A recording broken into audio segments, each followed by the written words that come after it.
అదే ఆడపిల్లలు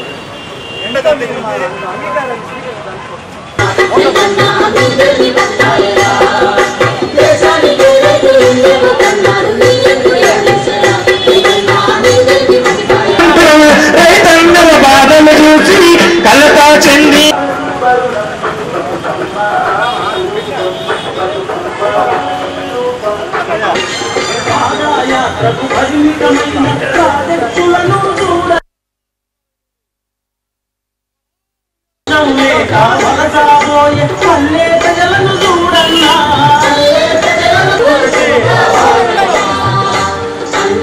జోహార్ ఉయ్యాలవారి నరసింహారెడ్డి గారు, జోహార్ ఉయ్యాలవారి నరసింహారెడ్డి గారు, జోహార్ ఉయ్యాలవారి నరసింహారెడ్డి గారు.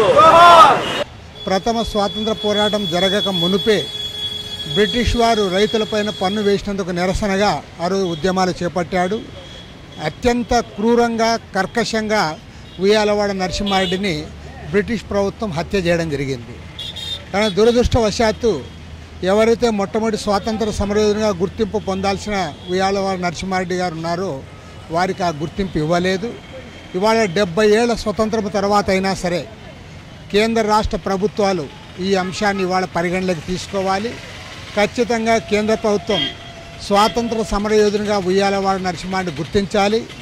అదేవిధంగా మన రాష్ట్ర ప్రభుత్వం ఆయన స్మారక చిహ్నంగా ఇవాళ రాయలసీమ ప్రాంతంలో ఒక మంచి దీన్ని నెలకొల్పాల్సిన అవసరం ఉంది.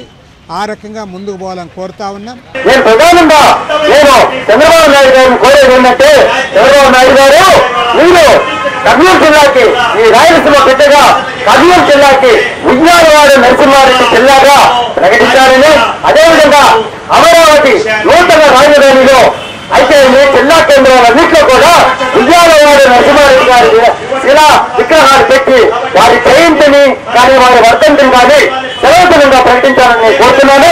అదేవిధంగా నేను చిరంజీవి గారిని కోరేది ఏంటంటే, అయ్యా మీరు సినిమా నిర్మిస్తున్నారు, చాలా సంతోషం.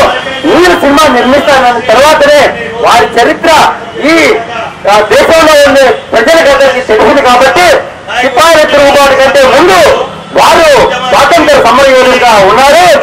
దక్షిణాది ప్రాంతానికి చెందిన స్వాతంత్ర సమరయోధులకు దక్కవలసిన కనీసమైన గౌరవం దక్కలేదు కాబట్టి ఉత్తరాది ప్రాంతం వారికి దక్కుతున్న గౌరవంలో ఏ భాగం కూడా దక్షిణాది ప్రాంతం వారికి దక్కలేదు కాబట్టి చిరంజీవి గారి సినిమా తీయడం చాలా సంతోషదాయకం. అంతేకాకుండా చిరంజీవి గారిని నేను కోరేది ఏంటంటే, అన్న చిరంజీవి గారు మీరు సంపూర్ణ భావంతో మీరు ఉయ్యాలవాడ నరసింహారెడ్డి అనే టైటిల్ ని కాకుండా ఏదో వర్కింగ్ టైటిల్ గా వేరే టైటిల్ ని మీరు ఎక్కడేసుకోవడానికి తెలిసింది.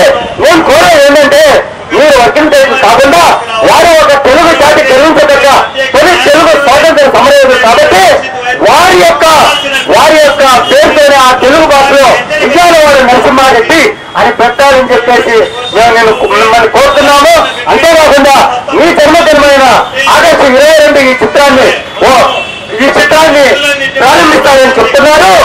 ఆగస్టు 15వ తారీఖు స్వాతంత్ర దినోత్సవాలు ప్రారంభిస్తే ఈ యొక్క ఉయ్యాలవాడ నరసింహారెడ్డి చరిత్ర మీరు ముందుకు తీసుకున్న వాటిలో మొట్టమొదటిగా మీరు తెలుగు ప్రజల గుండెల్లో ఉంటారని చెప్పి 22వ తారీఖు మీరు జన్మదిన చదువుకోవడం కాకుండా స్వాతంత్ర దినం రోజు ప్రారంభిస్తే అటు ఉయ్యాలవాడి అభిమానులు ఇటు తెలుగు భాషను అభిమానించే అందరూ కూడా మిమ్మల్ని కీర్తిని దశ దిశగా వ్యాప్తింపజేస్తారని, తెలుగువారి గుండెల్లో మీరు చిరస్థాయిన స్థానం ఉంటుందని నేను మీకు ఈ విన్నపం ద్వారా తెలియజేస్తున్నాను.